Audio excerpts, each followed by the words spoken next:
এবারের মাধ্যমিক পরীক্ষায় জলপাইগুড়ি সদর ব্লকের মুন্নাস হ্যাপি হোম স্কুলের বিশেষভাবে সক্ষম এক ছাত্র নয়ন দত্ত 553 নম্বর পাওয়ায় খুশি হন ওই বিদ্যালয়ের প্রধান শিক্ষক তনয় দাস সহ সকলেই। অথচ এই জেলার ফলাফল কোনোবারই স্ট্যান্ডার্ড জায়গায় পৌঁছয় না, পাশের হারে একেবারে নিচের দিকেই থাকে। ফলে তবুও যেন এই জেলার ডুবে যাওয়া নৌকোকে কিছুটা হলেও পাড়ে নিয়ে আসার একটা চেষ্টা বলে মনে করছেন ওই বিদ্যালয়ের শিক্ষক থেকে শুরু করে অভিভাবক মহল। আর এটা তো অবিশ্বাস্য হলেও সত্য।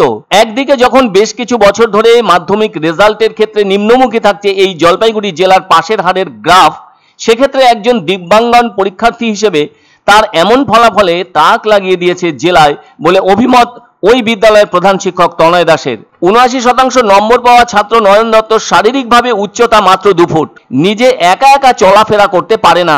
নিজের সহপাঠী রাজীব শর্মার কোলে চেপে এদিন বিদ্যালয়ে এসেছে নয়ন দত্ত রেজাল্ট নিতে। তার বাবা কৃষিকাজের সাথে যুক্ত, বাড়ি পাঙ্গা নদীর আগে থাকা রাহুত বাগানে। মনের জোর কতখানি থাকলে এমন অবস্থায় পড়াশোনার সাহস দেখিয়েছে নয়ন তা বোঝাই যায়। তবে ছোট থেকেই পড়াশোনার প্রতি আলাদাভাবে আগ্রহ থাকায় ধীরে ধীরে প্রত্যেকটি শ্রেণী উতরিয়ে 10ম শ্রেণীতে উঠেছিল, যার ফলে মাধ্যমিক পরীক্ষায় বসার যোগ্যতাও অর্জন করেছিল নয়ন।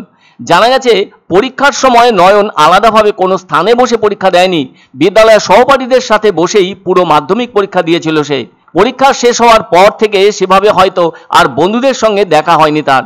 যা দেখা হলো সেটা এই শুক্রবার রাজ্যের ফল ঘোষণার পর। তবুও ভালো, নিজের এক সহপাঠী রাজীব শর্মার কোলে চেপে বাড়ি থেকে বিদ্যালয়ে প্রবেশ করেছে বিশেষভাবে সক্ষম থাকা মাধ্যমিক উত্তীর্ণ নয়ন দত্ত। তবে তার বাড়ির সকলে জানতেন যে তাদের ছেলে মাধ্যমিক পাশ করবে, ফলে তাদের ভাবনাও সত্যি যে নয়ন পাশ করেছে, পেয়েছে 553 নম্বর। অবশ্য ও সংবাদ মাধ্যমের কাছে জানায় হয়তো আরো একটু ভালো ফল আশা করেছিল সে, কিন্তু তা হয়নি, কারণ অঙ্কটা একটু খারাপ হয়েছিল।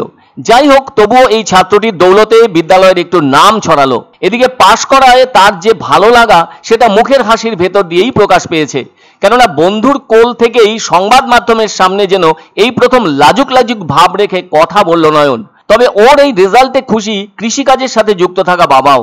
আর যে বন্ধু ওকে কোলে করে সংবাদ মাধ্যমের সামনে পরিচয় করিয়ে দিল সেই রাকেশ শর্মাও এবার একই সাথে মাধ্যমিক পরীক্ষায় বসেছিল।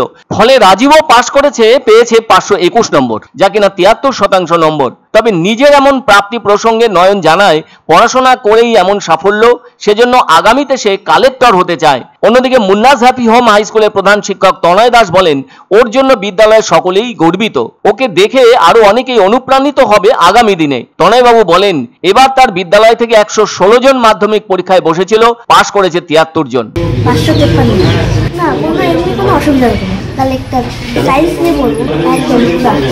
তোমার নাম কি? আমার নাম রাজীব শর্মা। রাজীব শর্মা। রাজীব শর্মা, আচ্ছা। কত পেয়েছো তুমি? আমি 521 পেয়েছি।